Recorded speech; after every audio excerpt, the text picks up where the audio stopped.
Hey everyone, welcome to Pop XP. And before the show starts, make sure to click that subscribe button and click the bell to get notifications when we go live and we upload awesome new content. And don't forget, if you can, make sure to share our stream on all your social media outlets. We appreciate it, and thanks for helping us grow the Pop XP channel.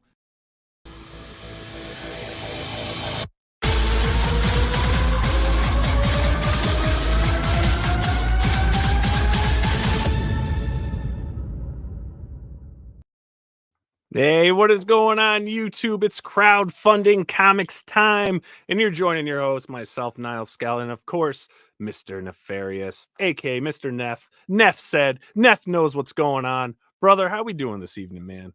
We're doing good now. We're doing good. It's a Wednesday. It's hump day, and ready to talk some comic books with amazing creators that we've got on tonight. Amazing creators. I mean, veterans of crowdfunding, I would say, that have been putting out some amazing products. And one thing I do have to touch on is my boy Blevins is loving that Neff said saying. I think we have to have a segment. Neff said, and that's what we're gonna do. It's a bottom line, straight to the point. All right. We're gonna do it then. We'll do a little comic book reporting. Little segment called Neff said. You got it. If Blevins wants it, Blevins gets what he wants. Blevins gets what he wants. Just make sure he has our PayPal email so we can just make it official. But dude, I gotta ask you, man, are you watching X-Men 97? Are you on the bandwagon I haven't yet? I've heard so many good things about it, though. A lot of people were worried. A lot of people were nervous. There was a little hullabaloo in the beginning, but it's won everybody over.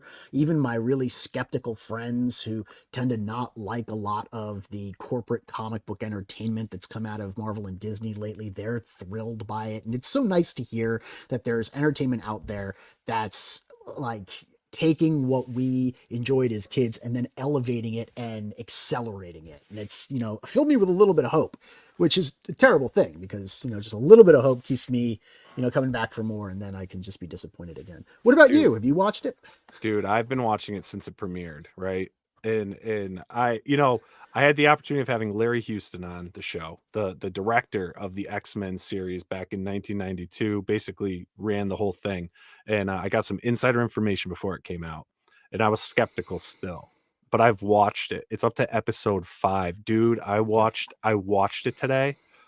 All I can say is Endgame vibes, like just crazy stuff they're doing. I heard today the goose pimples, man. Yeah, oh, today was particularly gripping. I heard, episodes 2 and 3. 3 was particularly good. 4 was a lot of fun, but tonight's episode, or today's episode, I should say, really seemed to hit home for a lot of people and just resonate. It had such an epic storytelling vibe.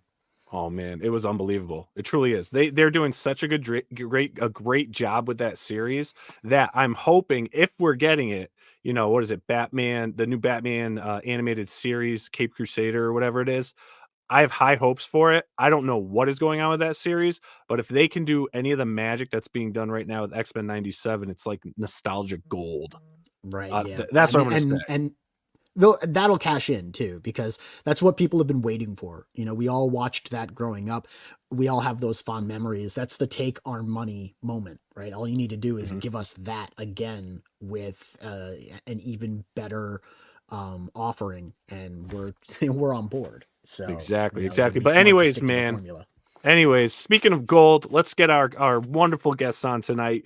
Ladies and gentlemen, please welcome Tom Hutchison to the show and Miss Madeleine Holly Rosing. How are we doing? Good. Thanks for having me on the show. You're welcome. And it's a pleasure to have you guys. We're no strangers to your guys' work. I know, Madeleine, you and I have actually messaged a bunch of times for coming on the show and stuff. We finally got you here. I love what you're doing. I'm like a huge paranormal guy. If anyone saw my post today, I'm bringing Pop XP Paranormal back. And I'm trying to get Jason Howes from Ghost Hunters to be the first guest for the launch. And of course, Tom, man, Critter, all the other books you've done. I mean, you've been doing this for a long time. What do you have, 47 campaigns or something like that under your belt?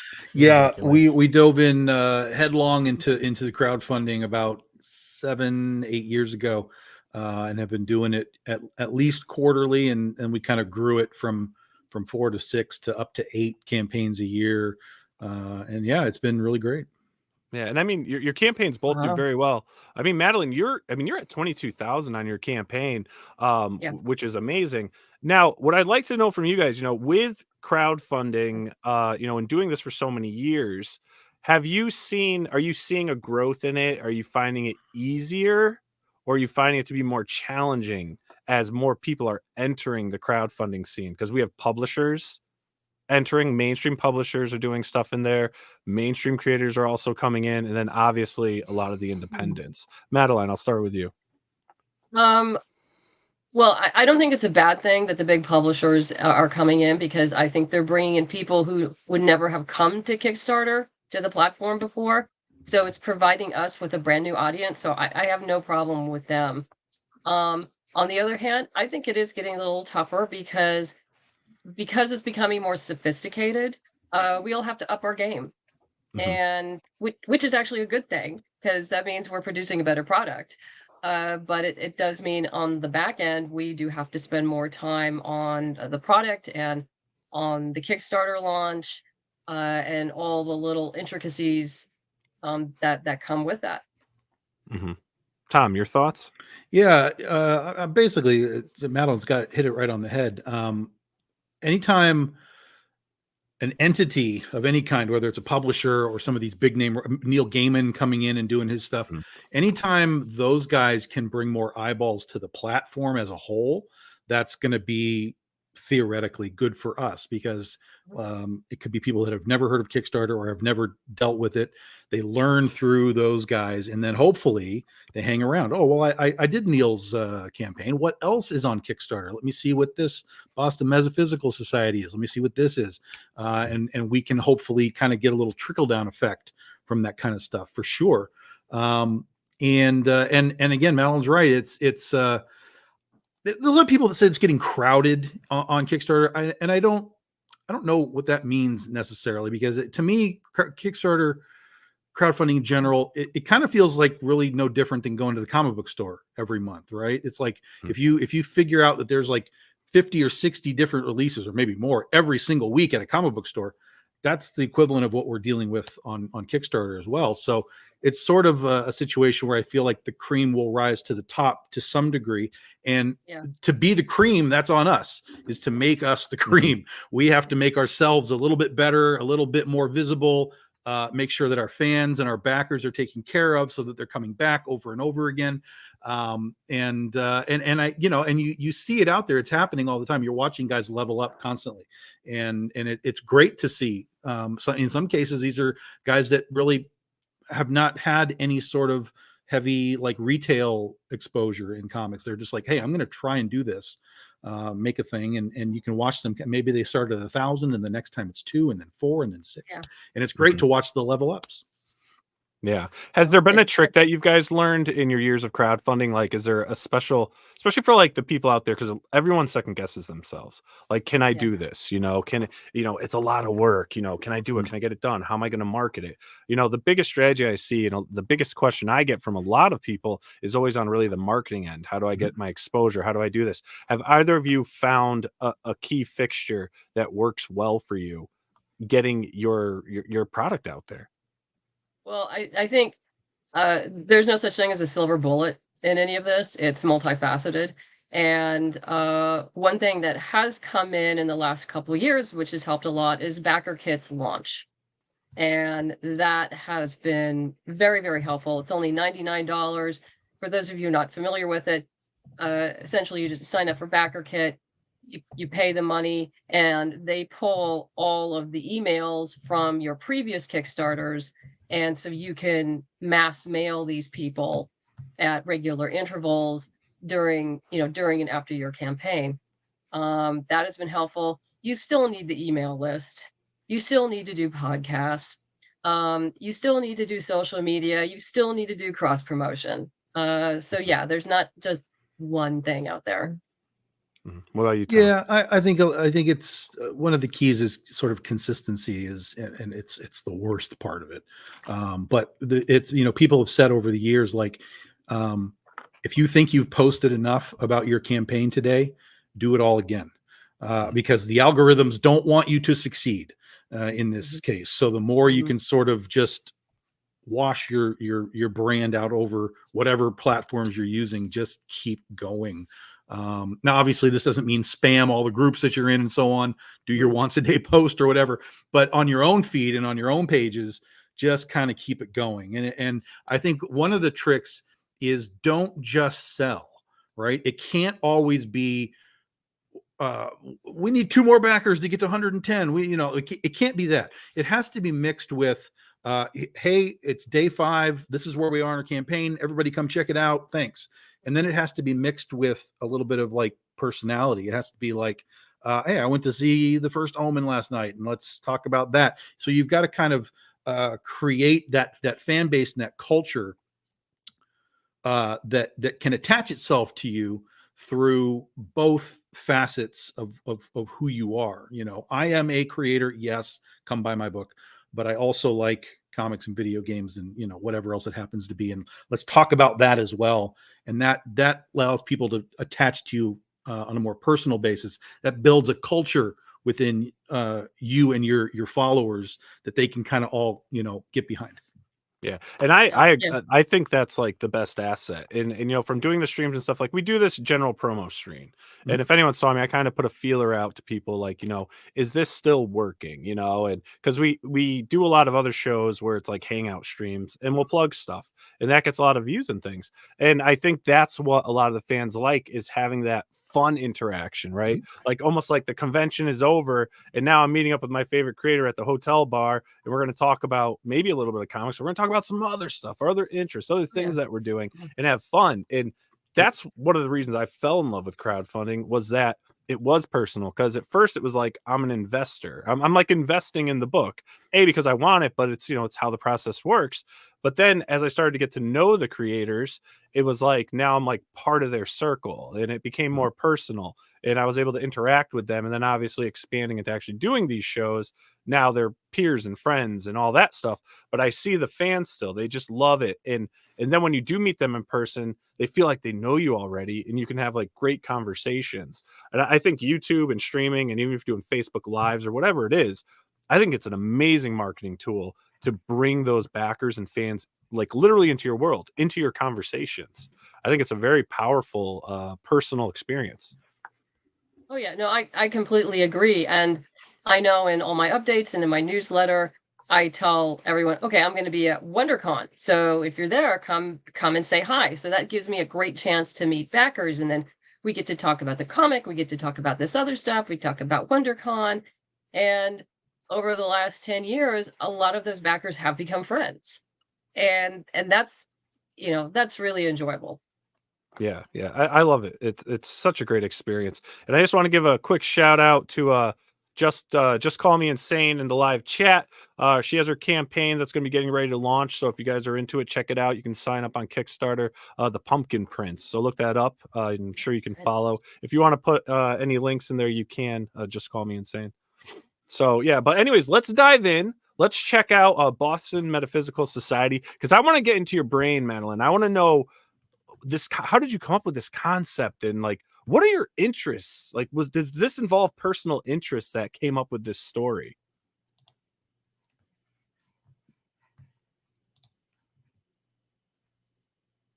Well, oh, I didn't know if you're going to play the video. Sorry. Oh, not just yet. Okay, that's fine. The answer is yes. I love history and I love science fiction. And unbeknownst to me, when I was first developing Boston Metaphysical, which wasn't Boston Metaphysical at the time, it melded well with steampunk. This started as a TV pilot that I wrote while I was in the MFA program in screenwriting at UCLA. And it was originally just a period detective piece set in the late 1800s. And a friend of mine suggested, why don't you develop it into a steampunk world? And I didn't really know much about steampunk at the time. I'd heard of it, did some research, and then, he was right. So I redeveloped it and gave it the title it has now, which, I actually really worked at. I know it's a mouthful, and, the URL is a pain in the ass, but it fits the time period and who these people are. And and the vocabulary of the time. So yeah, I redeveloped it in the steampunk world, brought in historical characters, and if you don't know, the African-American gentleman you see who's our genius scientist who's part of the team is also a historical figure. His name is Granville T. Woods. He was a African-American scientist who lived during the same time period of Tesla and Edison and Bell. Fun story about the real Granville. He sued Edison for stealing some of his patents, and he won.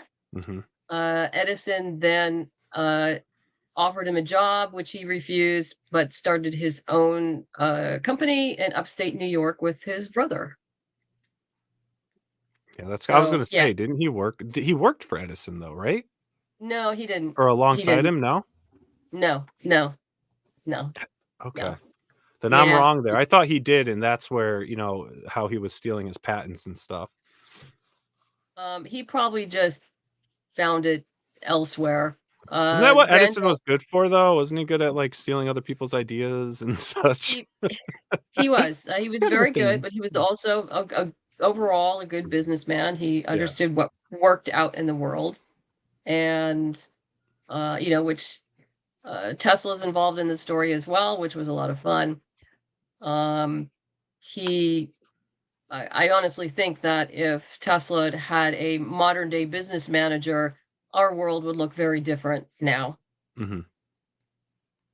But it also just shows my love for the paranormal, and I wanted to have fun with it and set these characters in a world where the paranormal was just a normal part of their existence, and everyone had to deal with it. And they were some of the people that had to deal with things that those in the upper classes did not want to.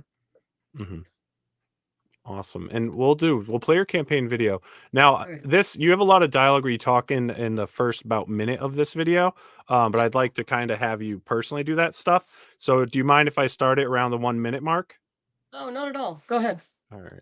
Feel free. Hi, my name is Madeleine Holly, part of the BMS team.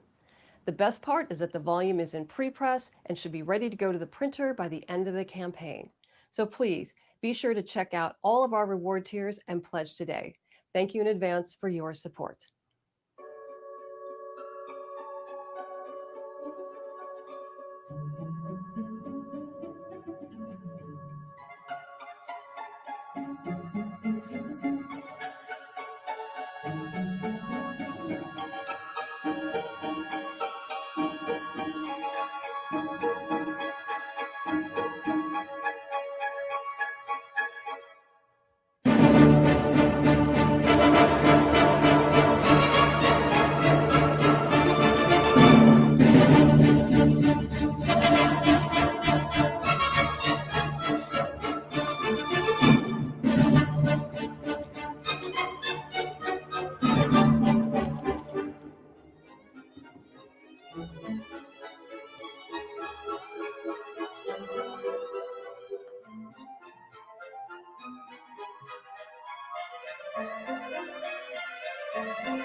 I love the way that video came out. I really like how you guys edited that up and showed all the art and the characters. This was this your first foray into comics with this series? Yes. So how did you come up? So someone recommends you do this. Like, were you like, okay, that's great. How the hell do I do this? That's exactly what I said when the TV pilot had kind of made the rounds and people liked it. But I mean, this was a long time ago, so steampunk wasn't really a thing and it was expensive to make. So someone said, why don't you turn it into a graphic novel and sell it back to Hollywood? So I went back to school and learned how to write comics. had an amazing class experience and the people in it, who many of them were professionals in comics industry who are my mentors. And that was really critical, was having great mentorship within the comics industry. And then a funny thing happened as I was writing this and then producing it and doing cons. I realized I really loved writing comics and I love the indie comic creator community. So here we are 11 years later and I'm still here. And we have, this is the volume 1 that's up on Kickstarter right now. The hardback is our original 6-issue miniseries. We do have 4 standalone sequels that come after that. And the first 2 issues of our new series, Mystery at Pikes Peak. So yeah, we have continued onward and upward, I like to say. But what's unique about this particular campaign is, one, it's our very first hardback. And the hardback includes an exclusive 10-page bonus story with art by MJ Erickson and a pinup art that probably most people have never seen before. And also some really cool, what I like to call schematics from Granville's workshop of steampunk weapons and stuff to add more fun to the volume. And fortunately, we've made all our stretch goals. So the hardback will include a gray satin ribbon bookmark and foil stamping on the front. And for those who are getting the hardback, and for everyone who's pledged, they'll get 18 additional indie comics. That's a lot of stuff. A lot of stuff. I love like how you have the schematics in here. You know, I love that. I'm just like a sucker for that stuff. Whenever anyone shows like, you know, the gadgets and things, they come up in their imagination that they put in these books, and they give you like a breakdown of how these things are like put together. I think that's always great to add. Yeah, John Kurtzer did the art there. Yeah, it turned out really well. Kutzer, excuse me. Sorry, John. That's so cool. He's also a tattoo artist. Oh, nice. Neff, you can get that tattoo you want now. You got a recommendation? Yeah, definitely what I would want. The one that you want to put on your your forehead here? Yeah, on my forehead right there. Yeah. Yeah. And we got Andrew Wilson in the chat here. Madeleine with BMS is great. A Tesla may or may not be delivering the orders. All right. Yeah, probably not. The new Cybertruck doing deliveries in it. You need to just you just need to text Elon and create a marketing crossover. You know. Yes. I just saw one of those. He can create a Tesla that drives by itself. You can just put it all in the back of the truck, and it'll drive around the country doing it. Try and deliver it. Yeah, fulfillment will be a breeze. Yeah. It's fun. Yesterday I was driving and one passed me, like coming in the opposite way, and it's the first time I saw a Cybertruck. My first thought was, it's really not that reflective. I thought like, you know, the sun would be beaming off the thing, but they're odd looking in real life. You know, in pictures does it look like it was made in Roblox? Like it looks like a Minecraft vehicle. Yes, you're right. I hadn't thought of that, but you're absolutely right. Yeah. Yeah, it's nuts looking. Yeah, but so these covers are great here. Yeah, there's also a prequel novel and anthology which you'd passed, Storm of Secrets, Ghost Ship. Yeah, that's the novel and anthology. The Ghost Ship is a standalone audio drama. That is a full cast, fully produced sound effects audio drama like your old time radio plays. 4 hours long. That was a lot of work. I bet. And that's the cover of volume 2. Which now I have people like egging me on to now do the hardback for volume 2. So I guess I have to go work on that now. Yeah, I was going to say, you have to do, when you mentioned, you know, the other books beyond this, I was like, so are you going to be doing the next, you know, your next hardback? Yeah. This is great. And you got digital copies? Oh, yeah. Nice. Do you guys have any fear doing digital copies? I know a good chunk of independent creators don't do it for pirating reasons. You're going to get pirated anyway. No, I don't worry about it. No. All right. So you got the softback of the trade here. Softback, hardback. Because I'm aware people have budgets. Yeah. So I get it. Nice. Got a lot of great tiers here. You got great prices on these. I mean, $40 gets you the hardback and the digital. Yeah, and the That's digital, and thank you on the Kickstarter wall. And that's the normal price. In the first 48 hours, I ran the special of 35. So that was very popular. Nice. Special detective brass level. Yeah, Do they we get did a this? new. Yeah, yeah. I did a new thing. You know, when I talk about talking to fans and everything, one fan mentioned to me that you should have like membership cards and stuff for people to join the Boston Metaphysical Society. So I had been doing metal bookmarks for the last couple of Kickstarters, and I thought, well, what if we did like metal business cards and have them at different tiers? So the lowest tier is the brass level, so that's a brass finished like a business card that obviously says metal detective, and then there's a copper level and then a black level, though in the add-ons you can buy the whole set. Oh, that's cool. That's really And cool. these are great. Alejandro Lee did the art on he does all the art for my metal stuff, and he does just such a wonderful job. Awesome. And do you have about a retailer copy level here for the 4 books? Nice. What kind of response do you guys get on? I don't know if Tom, if you do retailer levels, but do you get plenty of backers on those? I usually only get a couple. Just a couple. Okay. Yeah. All right. Well, this looks good. I mean, I love the whole premise of this. Like I said, I'm a huge paranormal guy, and I just love everything paranormal. And you mentioned that being one of your interests, so I do have to ask, like, has that been a lifelong interest, or is it something that when you started building this story that interest sort of more blossomed? I've always liked stories about the paranormal and ghosts and everything. To be clear, I don't actually believe in ghosts, but I love stories about them. Why not? Why don't you believe in ghosts? I just don't. But I mean, it's fun and I enjoy it. So I just bring my enjoyment to my stories. Aliens, do you believe? Well, it depends on how you define aliens. Madeleine, just give him something beings, here. Not Just give him Bigfoot not or something. From planet Earth. Cryptids. Cryptids. Do you believe in cryptids? No, I don't mermaids. believe in cryptids. No mermaids. Is there anything you believe in that may or may not be real? Quantum physics. There you go. Yeah. All right. Okay. We still can't, we still can't really We're almost understand there. it. But we're there. Yeah. We're almost we are there. Almost there. Will we get and light speed technology? Maybe. Solve the mass problem. Not in our lifetime.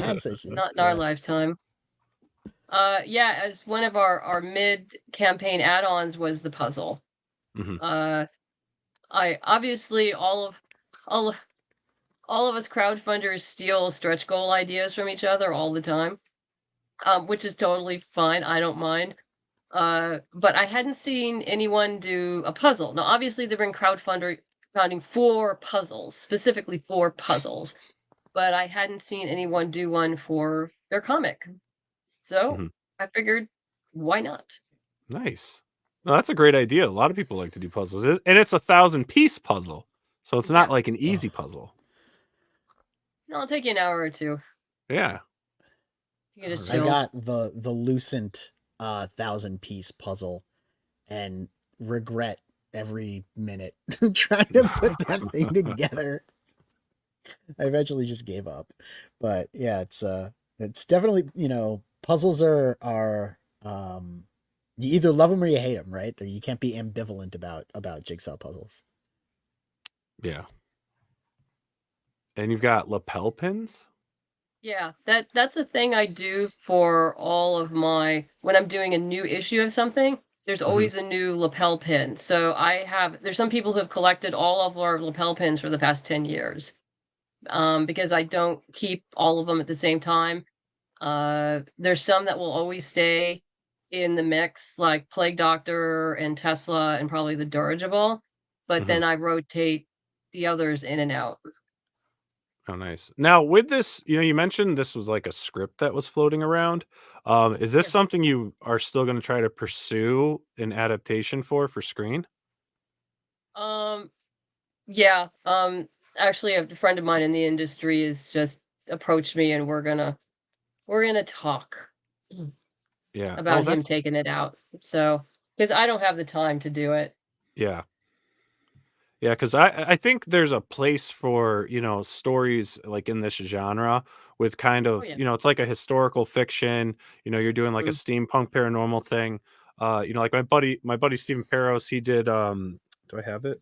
Uh, yeah. That sounds familiar to me.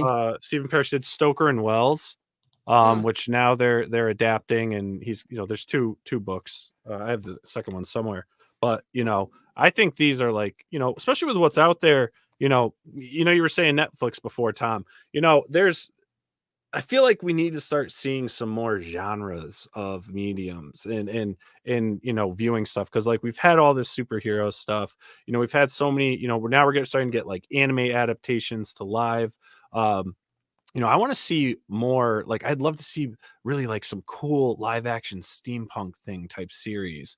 Ones that really grasp the historical fiction stuff, like what he's doing with Stoker and Wells, and again, that's Mhm. kind of bringing in some of that paranormal stuff. But I think there's people out there that would enjoy it because it's different. There isn't that much of it out there.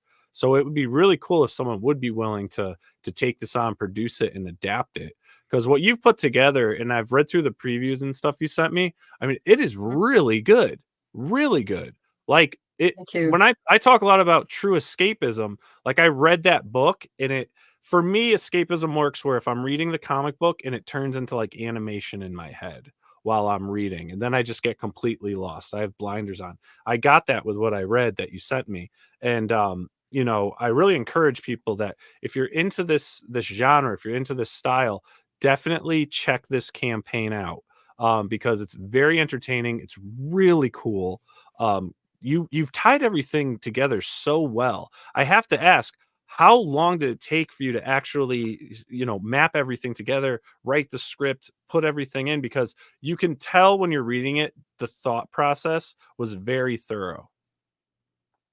The Well, adapting was really kind of interesting when I was adapting it from the TV pilot because my instructor said, "Okay, you can adapt it, but you really need to put the original script in.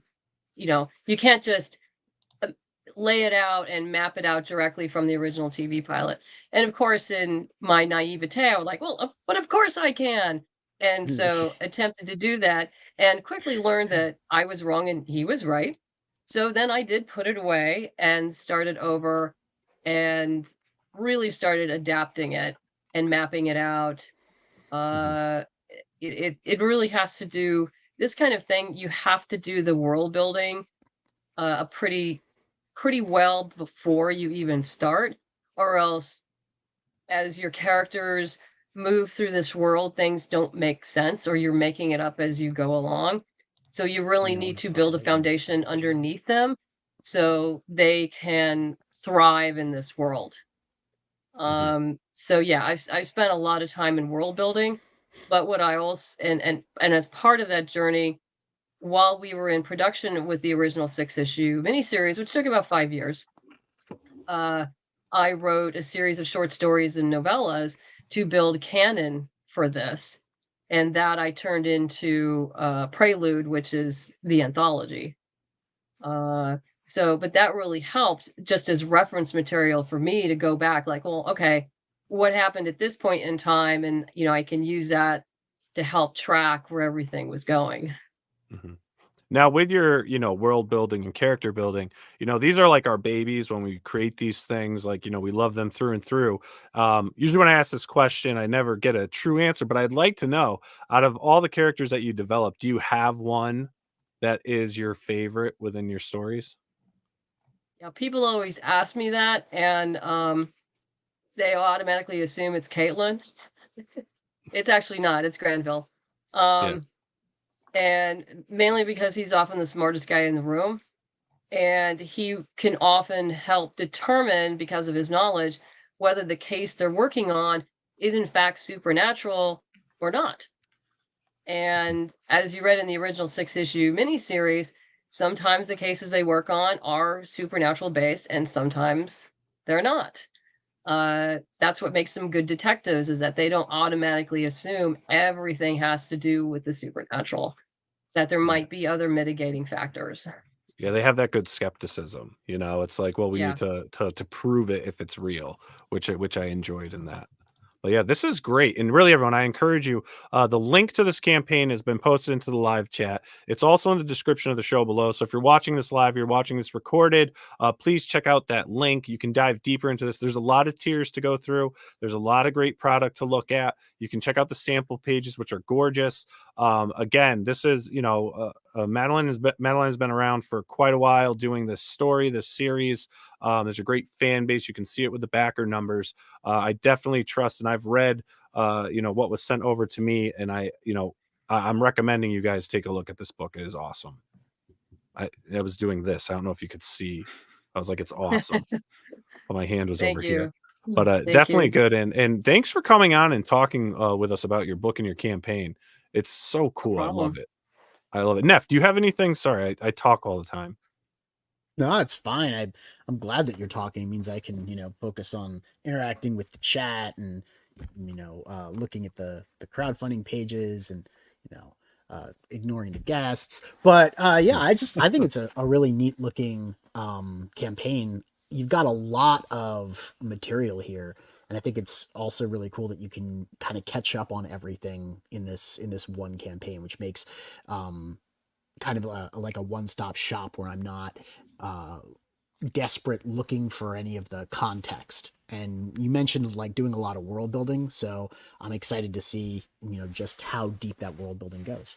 I just saw this stuff at my local comic shop today. I was down at doing the Wednesday thing, and they've got a big Source Point Press area back there. And as I was walking by, I was like, "Oh yeah, that's that book." And I've heard of this book for a long time. And in fact, you and I have been on shows on rare occasion. So yeah. So it's great to see. I love one of the things that I always love, and I tell creators, is like, focus on getting like your arcs done, man. Like when you start getting trade paperbacks out and hardcovers, that really kind of tells the audience that you're trying to sell to that, like, look, I can finish a story. Like, here's a whole thing in one shot. And then when you can level it up and do hardbacks and things like that, the collectors love that stuff. So it's fantastic. Yeah. And so thank you. All right. So in the chat, we had Blackjack said he had Tesla tattoo covering his whole back. Did you get the message? And I called his bluff. I was just like, if you got it, send a pic. And lo and behold, let's get it. Lo and behold, let me bring this up here. Yeah, look at that! Holy crap, God, man, that's intense. There we go. Yeah, dude, that is freaking awesome. Wow. How long did that take? That's a lot of work. That's like that's like the scene straight out of The Prestige too. Yeah. Oh, that's incredible. You're right. That is awesome. That's amazing. And that's a very iconic photo too. Yes, it is. Of Tesla. Yeah. Where he's just chilled in his lab. Yeah, with lightning bolts flying everywhere. Lightning, yeah. It took about, you said it took about 2 years. 2 years. Yeah. That's next level. That is awesome. That's awesome, dude. Thanks for sharing. I really thought he was just being funny, because we get a lot of people in the chat to just say funny shit. But that was pretty great. That is so cool. But all right, Tom, I gotta find out now because I'm just a little disappointed. Do you believe in the paranormal? Like, do you believe in ghosts, aliens? I have to say I don't, in a general sense. Yes. But I'm open to it. Right. I'm open to the possibility. I did have one weird ghost experience in my life. That was kind of strange. But outside of that, I have no other like experiences of things knocking in the house or lights over my house at night or any of that kind of stuff. So, I've grown up with all of that stuff. Love the, back in the olden days, there was a show called, oh my God, the Mr. Spock show that he used to do all of the yeah. mysteries. In Search of. In Search of. Yeah. Oh yeah, So, yeah. So In With Search Leonard of was Nimoy. great. Yeah, Leonard Nimoy. And so In Search of, I grew up with In Search of. They would talk about the Headless Horseman and the Loch Ness Monster and just everything. And so I've always been interested in it forever. But I've never had an experience. And so for me, I'm an experience guy. If it happens, I can create a belief, like an actual connection to the belief. But until I actually have an experience, I'm on the outside of the box. See, I think that is the big difference is experiences. I've had a lot of experiences with ghosts that sparked my interest to then from going from afraid of what was happening to researching what was happening to actually obviously when like Ghost Hunters came out in 2003, everyone that was into it started their own little paranormal club. Sure. You know, so of course we had ours with the flare thermal cameras and, you know, all that stuff, doing investigations and catching really neat things. But in that world, if you really do it and you believe it and you have experiences, things follow you home. And that's why a lot of us stopped. Then other things were happening. Yeah. So my tiny experience was Big Dog Inc. came because we had big dogs. We had Mastiffs, and that's our logo is the big dog head. And we had two of them. We lost one of them. And then the following year, we lost the second one. So they were both gone within a year. And my wife at the time, she was like, well, do we want to get another one? And I was like, I don't know. Do we want to get another one? Do we want to do this again? Because dogs are not like cats. Like you have to, they require a lot of extra effort. And I was traveling a lot. So for the cons and stuff. So we really were back and forth. And finally she found another Mastiff. And we went out to see the dog, to meet the dog and just kind of get a sense of it. And so the one that we were going to adopt was hanging out with her other puppy brothers and sisters just over in the corner. So I took my phone and I went over and I snapped a picture and I looked at it and it was weird and blurry and like, what the heck just happened? And so I went back and I took a picture again, like seconds later, and it came through fine. So later when I went back to it, I scrolled through the pictures to look at what was going on. And the picture that was weird was like, it's the orbs, right? They talk about the orbs with ghosts and stuff. And it was like an orb had gone streaking across the picture. And I told my wife, I was like, that's justice. She's telling us this is okay to get this dog. Like, look at what that is. I mean, it was really, really wild because there was no reason for it to be a black screen with this white orb coming across it like a streak. And so that's when I told her, I was like, this is, we got the seal of approval from the dogs that had left. And so that was my only real sort of touch on any of that kind of stuff, but it was kind of cool. Yeah. My only, before you get into your campaign, my only ghost experience involving a pet was I had big breeds too, and they don't live as long. That's right. Yeah. I had mine was a Bernese Mountain Dog in Rottweiler mix. He was about 120 pounds. Oh, I love them. Yeah. And he, had some like, I guess the Bernese Mountain Dogs, because there's kind of like two versions of the dog. One that kind of looks like a Saint Bernard and one that doesn't really look like a Saint Bernard. Mine was the one that looked more like a Saint Bernard. But they get like this blood cancer and it's extremely aggressive. So like, it was a matter, it was probably hit him, developed, and then like in a matter of weeks he was done. And I was still doing investigating then, and I got what was called a K2 meter. It's an EMF reader, and it's for electromagnetic fields. And the same day I got his ashes and paw print back, the same day my K2 meter came.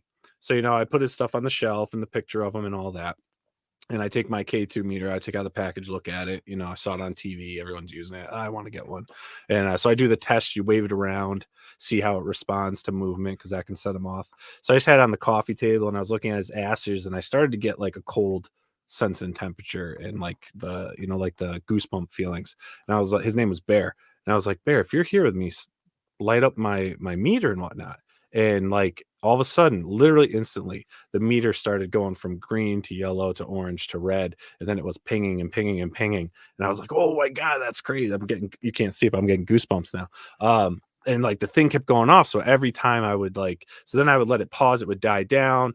I went back an hour later. I didn't touch the thing. I just turned it back on. I said the same thing. It lit up again. And I was like, holy shit, maybe he's like here, you know, and it made me feel better. Even if that wasn't true, it just made me feel better.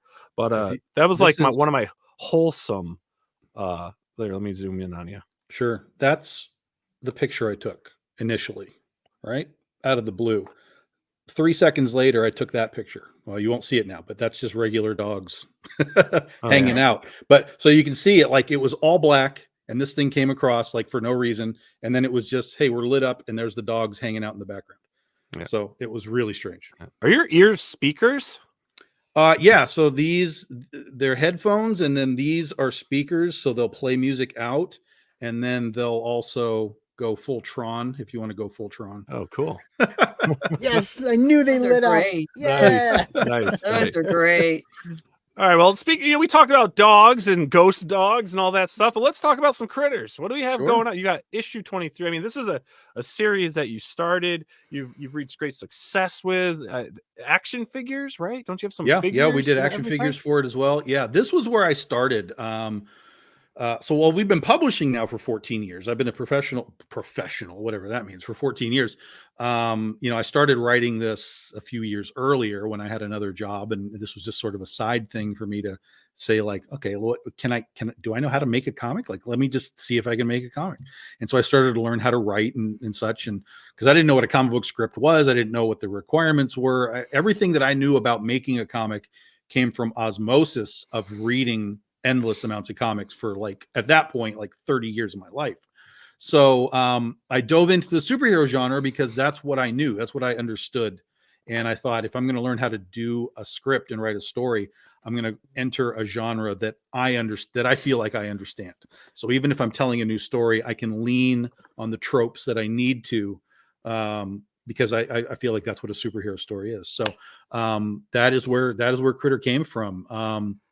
It's old school style superheroes. It's very spandex costumes, utility belts, secret identities. There's a tinge of science fiction, parallel dimensions, time travel, all the things that I basically loved when I was reading comics, back in the day. I grew up on, like, Wonder Woman and the Bionic Woman on TV and stuff like that. So I was always attached to, like, the female characters in one way or another. And of course, the first comic I ever got was Godzilla. So I went from that to, like, Ghost Rider to Wonder Woman to all this other stuff. Mm-hmm. But I was like, I just want to make something fun, because, ever since the 80s, thanks to Mr. Moore and Mr. Miller, everything got so dark and gritty and grimy. And I don't know that we've ever really come out of that from a culture standpoint. And so I just wanted to write a superhero that was fun again. I didn't want to get it mired down in sort of reality and, what would this look like if it was real and that kind of stuff. So I just went back to basics, and I had some general designs that I had that were, awful. But I handed them off to a real artist, Adam Withers and Comfort Love. And I was like, help me, like, let's turn this into a real thing. And Adam was like, yeah, let's go. And so he designed a whole bunch of these characters for me. And once I had that visual in my head, I was kind of off to the races with this script of a character who is basically this Midwest superhero who's running around, pulling tractors out of mud and saving cats out of trees, who gets recruited by a team out on the West Coast in California. And when she moves out to California, she finds out that being a real superhero is a lot harder than it was back home. So now she's fighting real bad guys. She's not always winning. So it's like, I compare it a lot to, like, Peter Parker, right? When he got bit by the spider, he didn't become Spider-Man. He had to figure out how to become Spider-Man. What are his powers? How does he keep his family safe? How, all of these things. And so it's got a lot of those types of, again, those sort of superhero tropes and layers, with this CATGIRL, who the ears and the tail that she wears, they belong to her mother, who was a part of this team that recruits her out in California. So all these pieces of her past, like why wasn't her mother around and so on, all these pieces of her past start to fall together. And now she's out in California with this team who's supposed to kind of help her along. But now there's also this guy, his name's Paradox, who has come from the future, who tells her that he knows her future. He knows what her destiny is. And he's basically there to watch and see it happen, and doesn't really get involved. Kind of like a watcher, but he's a little more gets his fingers dirty a little bit more. Mm-hmm. And so that's where we kind of start to land into some of the science fiction stuff, and expand the world a little bit. I mean, right in the first issue, he does a little monologue where he tells her, "You're going to evolve like few other characters have ever evolved, and I've watched it happen. I watched you birthed. I watched you, become who you are, and I know when this all ends." And so that's kind of this, cloud that we put on top of her right at the beginning. And it's been now 14 years to finally get to this point where we have this Critterverse, which is not just the Critterverse itself, like where Critter is and all the characters around her, but we've found that there are other parallel dimensions. Of course, we have that with Marvel and DC and so on. It's not a new concept, but with this volume now, we're on volume 6. We're going to get to dive into that idea of what these other parallel versions of Critter are, where they came from. And our Critterverse, our multiverse, is not going to work the way that the others do. We have a very specific element to this that we're going to get to in this volume, issue 25, that will kind of let everybody understand how this all works and why it's a little bit different. And so it's super exciting for me to finally get to tell that story.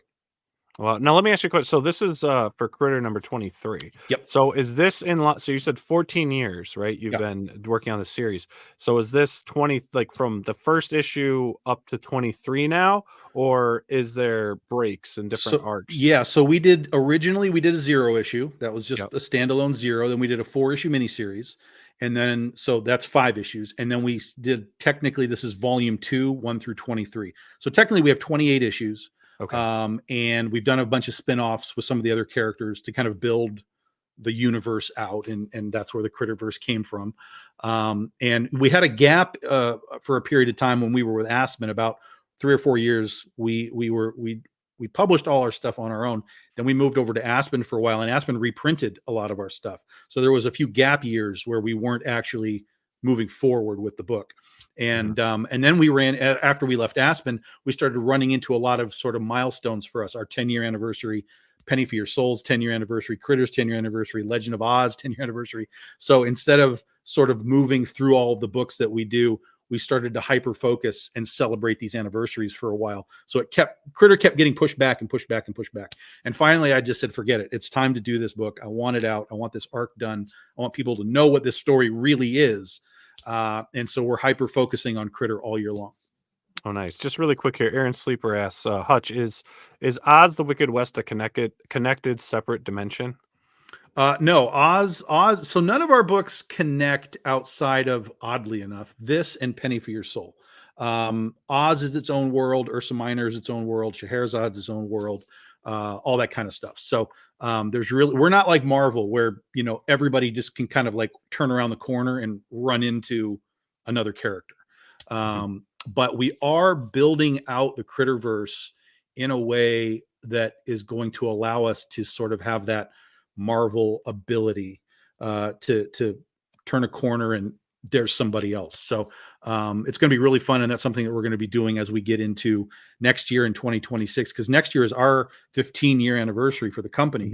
And so we're going to do all kinds of stuff with all of our books next year. And then when we go to 2026, I'm diving straight back into the Critterverse. We've already got the whole year planned. Oh, nice. Well, let's check out the campaign video and then we'll go through your campaign. Yeah, it's just like a minute long.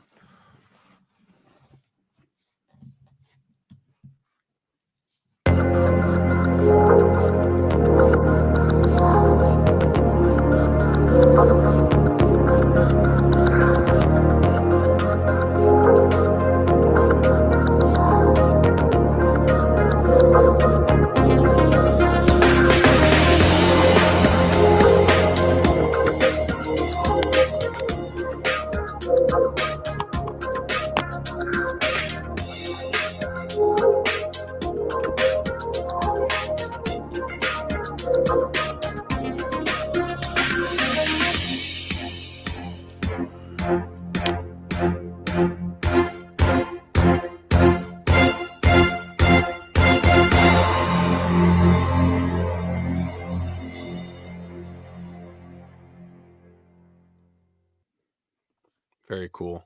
And we got a question. It's actually Frank Forte from Asylum Press.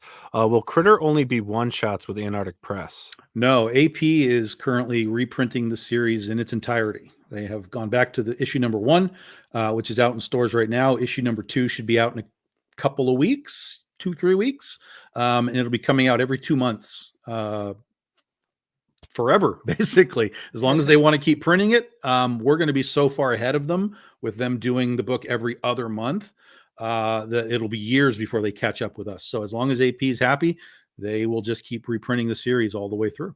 Nice. How did you get hooked up with Antarctic Press? I mean, I'm friends with Ben Dunn, but I think just his talking about brother that, yeah. or So it was the same. I was doing other podcasts like this, and Ben was a regular guest on those shows. And throughout all that time with him on the shows, he just kept telling us all, like, yeah, we're looking for content. We're looking for content. And finally I was just like, Ben, I got content. I think this will work for you. I think I got some specific things that might work for AP. And I showed him Critter, and he was immediately, yes, let's set this up. Let's make this happen. Let's go. And it took about, I don't know, 6 to 8 months to finally get it in the pipeline. And now we're on stores every 2 months. That's awesome. So let's talk about Critter. Who is she? What are her powers? What, for anyone that's not familiar with this, that's looking at this like, okay, maybe this is a universe I want to get involved with. Yeah. Let us get to know the main character of it. Yeah. So basically she's a country girl. Her powers are essentially just sort of accentuated speed, accentuated strength. The tail and the ears, like I said before, they belong to her mother along with the belt buckle. The ears are basically like communication style devices. The tail, though, attaches to the belt and the buckle, which has a sort of a light artificial intelligence to it. So she's up front and punching bad guys. Something comes up behind her, and she doesn't know about it. The tail can actually move independently and sort of do its own thing to protect her blind side, so to speak. So that's basically the gist of it. Yeah. And again, she's just figuring out her place in this gigantic world that we've created for her. And so as we go through all these different issues, there's new bad guys, there's new revelations of her history, or her destiny, we should say. And we just keep getting more and more layers of the story as we move to where we are right now. Mm-hmm. Now, how consistent is your creative team? Like, are you consistent with your artists and stuff like that, or have you just offered that position to many artists? Well, with when we started, we have so Penny for Your Soul, Legend of Oz, Critter. Those are our longest running series. All of those books have one artist for almost the first 20 plus issues of the book, with a couple of fill-in exceptions, just to keep the book on time. So as you're reading the volumes, because we have all the volumes 1 through 5 available, volumes 1 through 5 are all by Fico Ossio, except for like 2 fill-in issues, one by CB Zane, one by Renato Ray. So it's very, very consistent. And then as we're coming into volume 6 now, Omar and Hedwin Zaldivar are doing volume 6, and I'm crossing my fingers that we can get them to come back in 2026 for volume 7. So we'll see if we can do that. It's difficult to get people to maintain long runs on a book nowadays. So the fact that we had Fico for as long as we did, and JB Neto on Penny for Your Soul, and Allison Borges on Oz, like that was really fantastic. But guys move on. Fico went off to IDW. He was drawing Transformers and Spider-Man and all the Revolution crossover over there. So, we love Fico, and I wish everybody well. The first guy to draw Critter, Jose Luis, he did 1 issue for me, and then DC hired him. And it's not like I can say, well, no, don't go there. So, we understand that we're the minor leagues, and we need to let people, go off and flourish artistically. But we try and keep them around as long as we can to keep some consistent element to the art. And there's the new artist right there. That's Omar and Hedwin Zaldivar. That's what your interiors will look like, guys. Looks great. That does look great. Wow. And who did the coloring? Nice. So Omar is the art and Hedwin is the colorist. They are brothers, and They work together sometimes. They did a book together for Coffin Comics called Lady Satanis, which I didn't even realize they had done that together. And so when I got them on this, I was like, oh my God, that's them, which was kind of cool. So they're doing a great job, and it's cool for them to, work together. And obviously they work well together. So I'm excited. I'm really want to get this book in my hands to see this thing, because it's cool to see it on the screen, but it's very different to finally have a real book in your hands and see what it looks like. Nice. And how many variant covers? So in this case, we always have your standard A cover with your logo, like right there. So that's your A cover. That's your basic. And then in this case, we have 9 other variants, which is pretty much on the high side of what we do for these things. We don't usually go too much beyond that. Amazing bucket list, Joe Chiodo from the 90s. You know what? Have you ever seen Bruce Timm's like pinup books? Sure. Yeah, absolutely. This just gives me that vibe. I love that. I can see that. Yeah. I was a huge fan of Joe Chiodo back in the day. And when we stumbled upon each other on Facebook, and I was like, oh my God, I have to take this shot. I mean, I have to take this shot. And he ended up doing an Oz cover for us a few years ago. And then I was like, I need you to do Critter. Please tell me you're ready to do another one. And he did another one. That's a fully painted cover, by the way. That is not a digital thing. I was going to ask if that's digital or painted. Completely painted on canvas. I know 100% for sure because I own that piece. Yeah, that's nice. Yeah. Awesome. You got Keith Garvey. Yeah, Keith Garvey. So now you're going to go into some of the Critterverse elements. So we have sort of a burlesque critter that we call Sin Kitty by Keith Garvey. Keith Garvey's been fantastic with us for many, many years. He's a very popular artist. He works for, Zenoscope and a lot of other guys as well. And then this is the original artist, Jose Luis, who came back. He's always felt bad for leaving us. And so we've always stayed in contact. And so he came back and he has done 5 images of all of the various critters that we have. And we released one last time. We're going to release one here, and then forward. So he came back and dove in and was like, hey, let me do these things for you. And so we get Jose back. So this is our vampire critter, Nosferatu. Awesome. And then this is what the story is about, this current arc, which is our steampunk critter. She comes from a steampunk styled universe and has been transplanted now into, Critter Prime universe. It's the first time that there's been that sort of carryover from these dimensions. And so that's what this whole arc is going to be all about. And of course, a big culmination and revelation at the end of the series. Cat pool. Yeah. So, you got to have a little fun with your comics, or you're not doing it right. So this is Cat Pool. This is Fabio Samao. The design was actually done by Jen Broomall many years ago as we were goofing around with stuff. And I was like, you know what? I want to bring this back and have a little fun. So Fabio Samao and Elenia Di Napoli on the Cat Pool knockoff. Yeah. The pigtails are fantastic. Yeah, they're just immense. The pigtails are just the best. This is ridiculous. It's very ridiculous. Cool. So this year is the 20th anniversary of Mean Girls, which I didn't even realize until I was kind of looking at just anniversaries and stuff on Facebook. And immediately, as soon as I saw that Mean Girls, it translated to Cat Girls for me. I was like, oh, damn it. We have to do this. So Fico Ocio, Narcio Sousa drew the critter on the left and the perfection team on the right. And then I did all the logos and wording, and we did a little homage tribute to the old school movie. Cool. I like this cover here.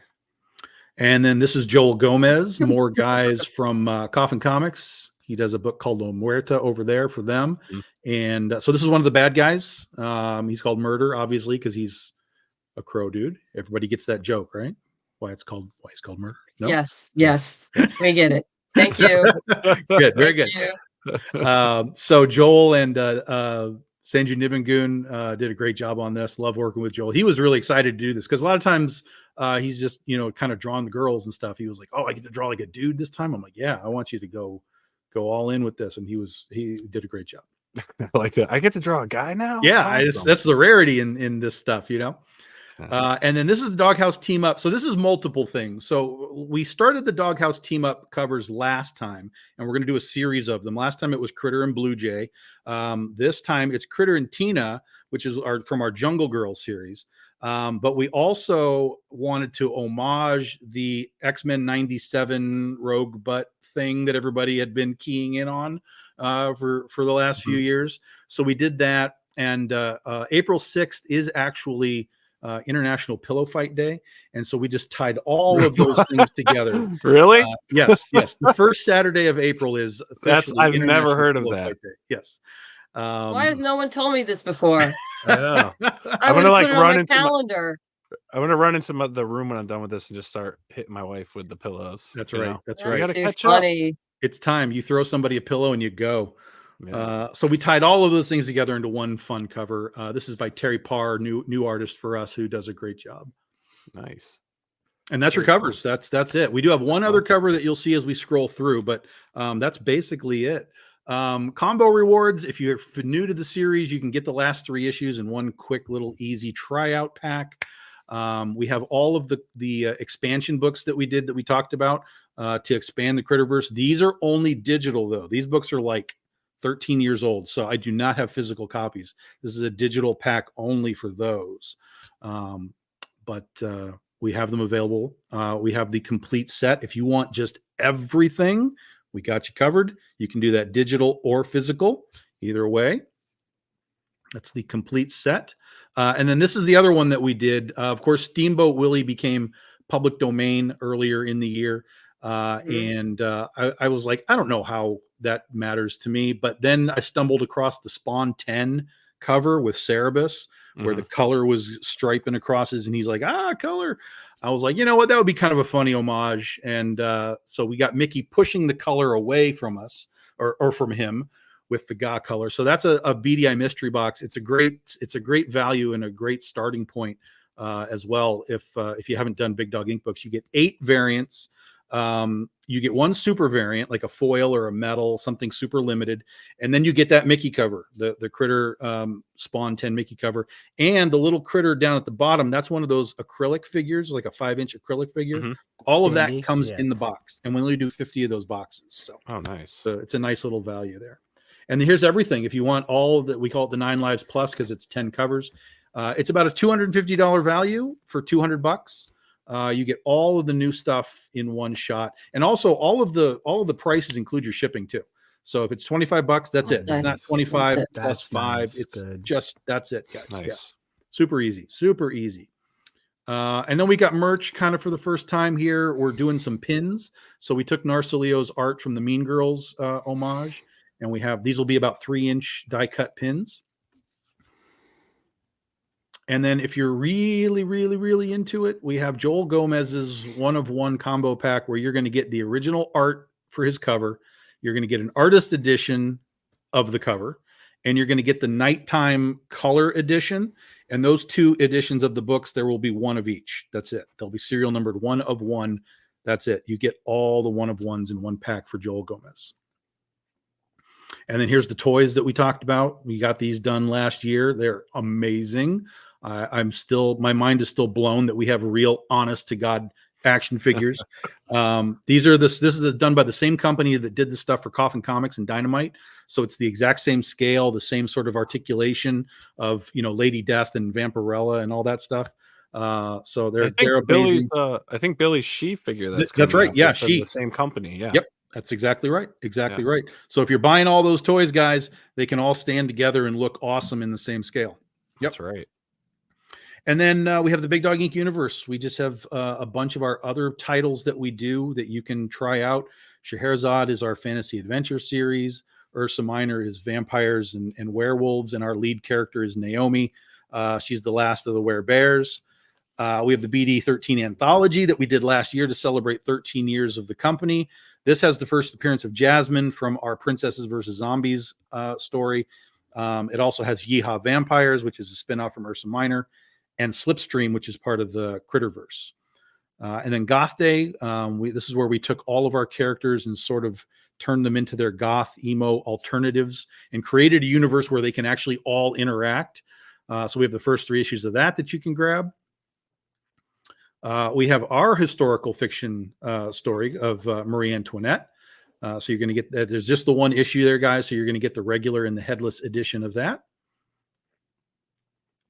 Then we have our Joan of Arc miniseries that was part of the Penny for Your Soul book that we do.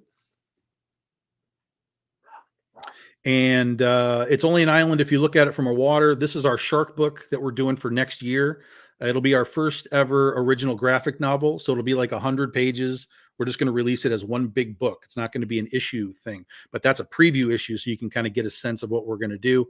And then same with Sand and Scales. It's a preview issue of our Fantasy Gladiator series that'll be coming up. Oh, cool. And that is, and of course, everything is available in metal foil. If you want to get fancy, holofoils and metals are all available for all of this stuff. Oh, very cool.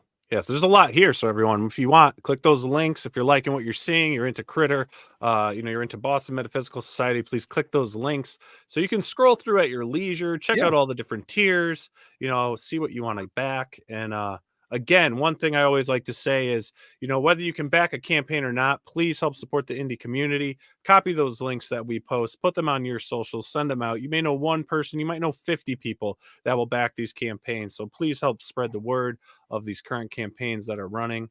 And man, all this stuff looks really good. Really nice and polished. It does. Looks wonderful. It's a lot of scrolling. My fingers sore. Just want you to know that. It's a fun series. People always ask, like, what's the one that you like to write the most? It's always Critter. I love everything that we do. Otherwise I wouldn't do it. But, superheroes are where I started in comics. And so to be able to build my own superhero universe and have this functional, growing, organic thing is amazing. And I'm loving writing it. And I love seeing what Omar and Hedwin are doing with it. That makes it even better. It's like, hey, here's a script of a whole bunch of words, and then the pictures come back, and it's like, wow, that's amazing. So yeah, it's great. It's a good time. Awesome. Now beyond you guys making your own comics and your books and do your thing, I mean, is there anything you guys are enjoying? Is there any books out there that you'd love to recommend? TV, movies? What are you guys consuming? I listen to a lot of audiobooks. I'm on the road a lot, particularly, to the gym, at the gym, at the cons, and I'm finishing up the third audiobook in Adrian Tchaikovsky's The Lords of Uncreation series, which I highly, highly recommend. Science fiction series. The world building characters are just amazing. And I believe he is up for a Nebula for best series. A Nebula award for best series. So that sounds good. I'm looking for a new sci-fi series to read. I'm gonna have to take you and up on I'd that. also suggest, if you haven't read Martha Wells' Murderbot series yet, oh, you so have to. And I would highly suggest listening to the audiobook, because Kevin R. Free, who is the actor, the voiceover actor, it's just, you will laugh, and it's so good. And she's won every award out there for the Murderbot series, and I believe it's in development right now as a live action series. Oh, cool. That's awesome. Yeah. All right. Oh, and Aaron Sleeper says, hello, Tom hates everything. Yep. Hashtag Tom hates everything. Yep.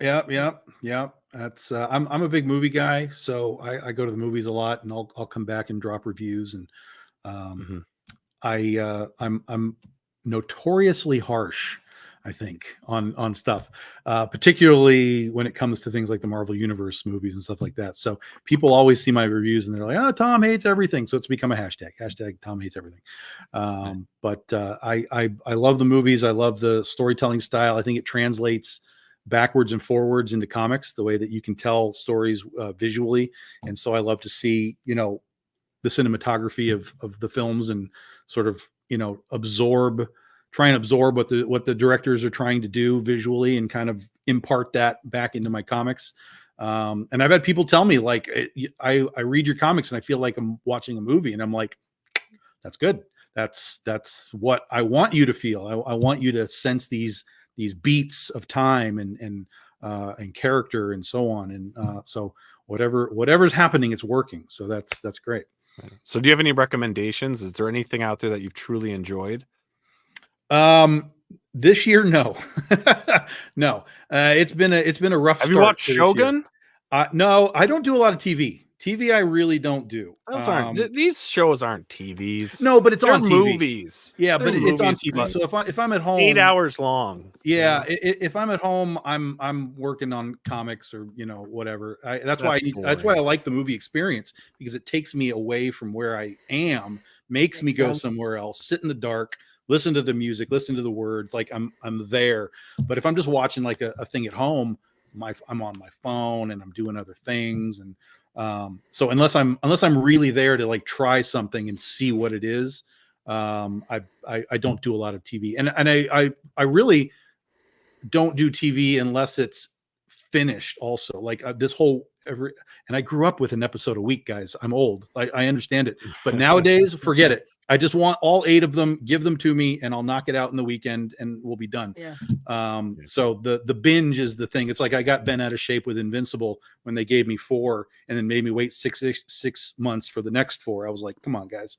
That I don't like that breakout. Yeah. Either give it to me once a week, and in that case, it wasn't. They had problems in it. They had to push it back. Yeah. But even so, once a week things, it's like I don't want to remember that I need to be here again. So I wait till everything's kind of done, and if it ends up on Netflix, I can kind of binge it out and take care of it. But mostly what I do is I watch movies. There's some stuff that I want to see, like all of this Yellowstone stuff. I kind of want to figure out how to get into that.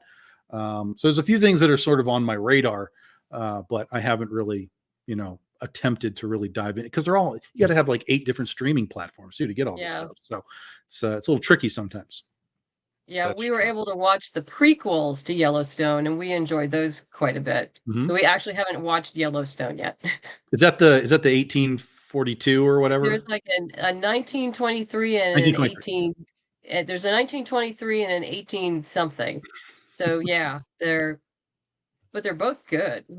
Yeah, I mean, they look good. Like Tulsa King looks good. I mean, there's lots of things that I see that look good, but you got to put a lot of time into TV. Whereas a movie, I can. But if you don't sleep, you can do it. That's this is true. This is true. Yeah.